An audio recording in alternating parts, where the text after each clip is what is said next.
Looks good? Okay. Yeah, thanks for the introduction. I'm Tyler from Research Hub, the chief of staff, so it just means I kind of do whatever we need. It's like chief of stuff is what I like to call it. But I'm going to give a little talk about kind of the numbers behind science, and particularly for science funding. So just since you let me on the stage, and I have a PhD, so I have to talk to you guys about it. I did a lot of research back in my PhD about like neuroimaging and computational neuroscience. So I had seen like a lot of the facets of academia, including peer review process, publishing, and funding, and had the chance to work with like a lot of really cool researchers. So I try to take that perspective when I'm in the space of now decentralized science to remember that the focus is on doing good science and making sure the solutions we provide don't get in the way of doing good science. So just to get into it, I want to talk about like the budget of the NIH and the NSF specifically. So each year they get around $56.5 billion that they can allocate to research. So what I'm going to do in the next couple slides is just ballpark some numbers, a little bit of napkin math to show you where that money goes. So I kind of had this question, I wanted to answer it, so this talk is kind of like my exploration into it, is like it goes to research, but it also goes to a lot of other activities that aren't directly related to research. So these include PIs writing applications, admin overhead, indirects to the university, and publication costs. But it's really unclear to me like how much of this money actually makes it to research in the end.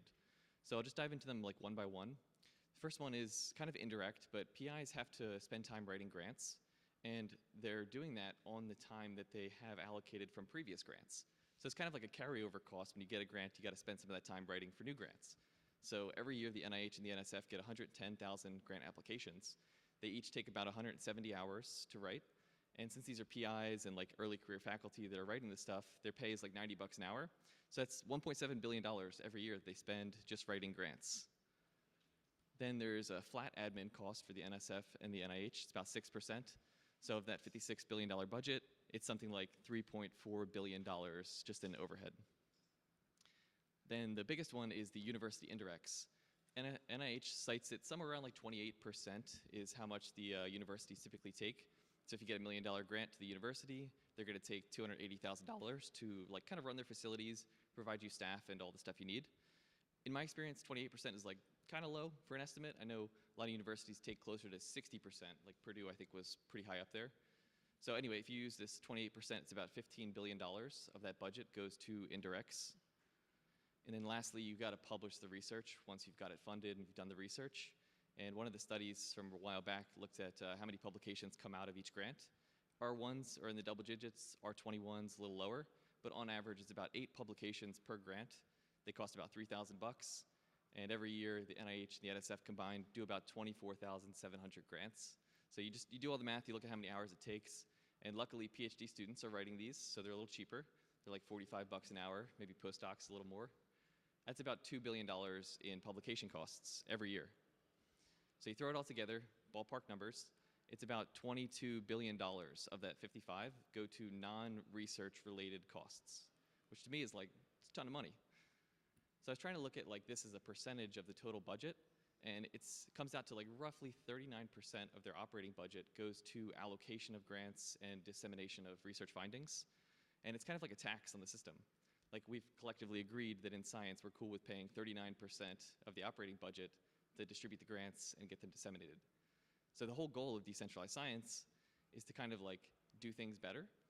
So for funding specifically, the main problem you should really be asking yourself is like, can we beat 39% of the operating budget? Because if we can, and we don't lead to worse science, then we should probably try and do it. So a lot of people are working on this. This is kind of an outdated graphic from like 2023, but it gives you an idea of the scope of the different groups of people trying to work on this.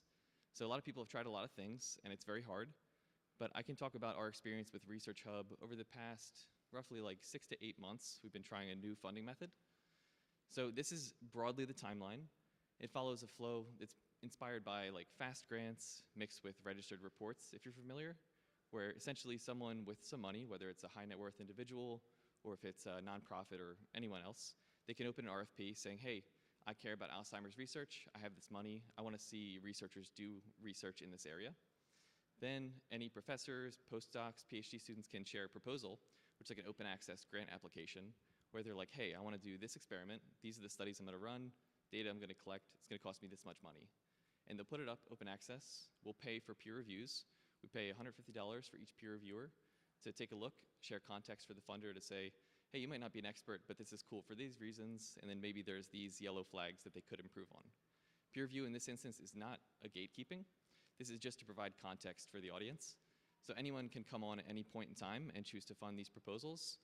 And in the past, we've had like community members who are interested in kind of like funding, as well as these high net worth organizations. Then something new we're trying is optionally rolling in the proposals into a publication. The way this works is essentially these proposals are like open access grant applications. There are full details required to replicate the study. So when they get peer reviews, there's optional improvements they can make. Well, you can actually roll that into a publication type that you can index with the journal. And this is like an extra publication for the researcher where they don't have to take the results and give them to Research Hub. This is totally optional. It's actually before the study even begins, they can take the plan and publish it. So they get an extra publication out of this, and they get to share more information. So just to like real quick go through an example of what this looks like on the platform. We had a really cool organization, DMT Quest. These guys are a nonprofit in the US, and what they want to do is they want to fund interesting science that's typically difficult to fund at the university.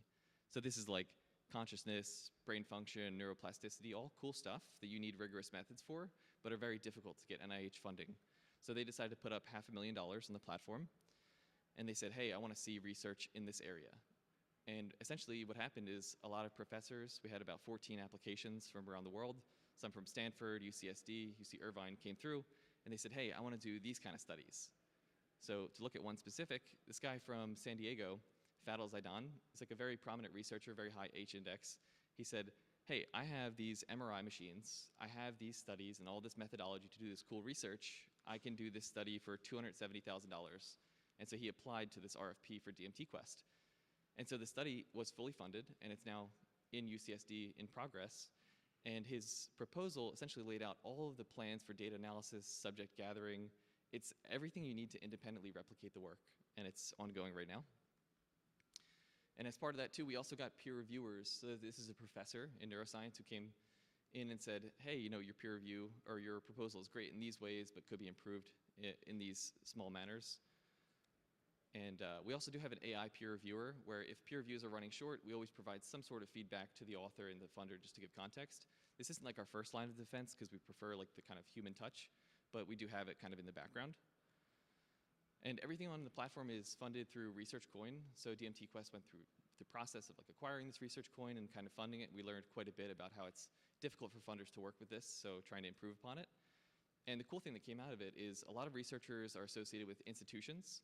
And if you give research money to an institution, it typically is subject to an indirect fee, 28%. But if you give it as a donation, it's 0% indirects. And you can also issue tax deductions for all of the donors. So in this case, we were able to give tax deductions through another nonprofit endowment to all the donors to try and engage like a broader audience. And like I said, you can kind of like wrap this into, oh, actually one more slide is, we get these authors to share updates.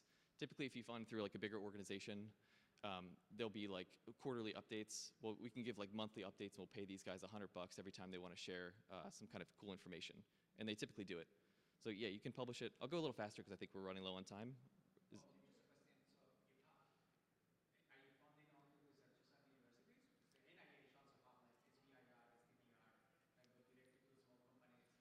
Good question. We fund everybody. If you're associated with the university, we can guarantee that we'll issue tax deductions for all the donors. But if you're not associated with the university, you can still get funded. It's just you have to handle sort of like the tax implications yourself. Yeah, good question. Okay, cool. I'll just go real quick through this, and then we can answer some questions. So kind of just bringing it back to like the sole question. Sure. Okay, we've got a picture. Nice. So I'll just talk real quick. This is about the publication. We're trying to roll the pre-registrations into an additional publication for the researchers. And this is in progress, so we don't have a great example of this, but it's something we're working towards. And just to bring it back to like the core question is like, can we beat the 39% operating budget? And in my experience with Research Hub, so far, yes. The only fee that we take is 9%. This happens at the time at which funders donate their money to the proposals. So for example, if DMT Quest wants to give $100,000 to a researcher, we take 9,000 of that, and the rest of the 91,000 goes to the researcher's proposal and will never be taken any fees again. The reason why we place the fee on this specific step is it incentivizes Research Hub to go and help you get funding for your research. We want to make sure that like the incentives are aligned and we're going to produce good science So the best way we think that we can do that is to get you money to do the cool research that you are going to do, essentially. We also try to reduce the time. I did like a text message survey from our recipients. They said it took about like 5 to 20 hours to write their proposals. Seemed a little low to me, but I think they have this information available from like other grants and meetings and stuff. Peer review is optional, so they don't have to take any of that feedback. They could leave it, and they could still get funded. And then the paper is also optional. So just some other quick things that we do. We do a lot of peer reviews, not only on pre-registrations, but also on open access preprints. We've done over almost 9,000 to date. And on average, we put up a bounty on like a bioRxiv preprint. About 10 days later, we get a peer review from a qualified expert. And all of the peer reviews, before they're awarded the $150 that we pay, are reviewed manually by our editors. And Cole is one of the editors in the audience here. These are experts in their respective fields. So Cole, for example, is immunology. So we do have human oversight over the reviews as well. We've given $1.3 million to peer reviewers, and we've also funded, ironically, an additional $1.3 million in funding from external organizations on the platform.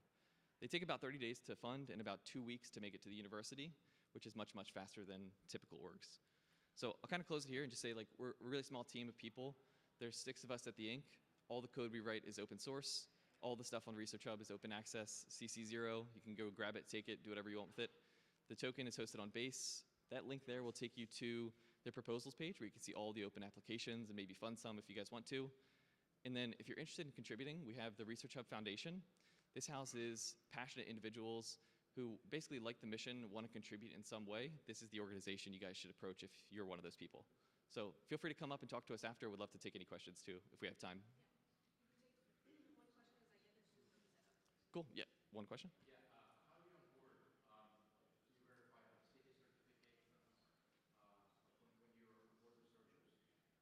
So it's a flexible process, so you could come on and like not share any information, or you could verify your ID with like Persona, same thing LinkedIn uses in OpenAI. So it's really up to you like what you want to share. You can also sync your publications too.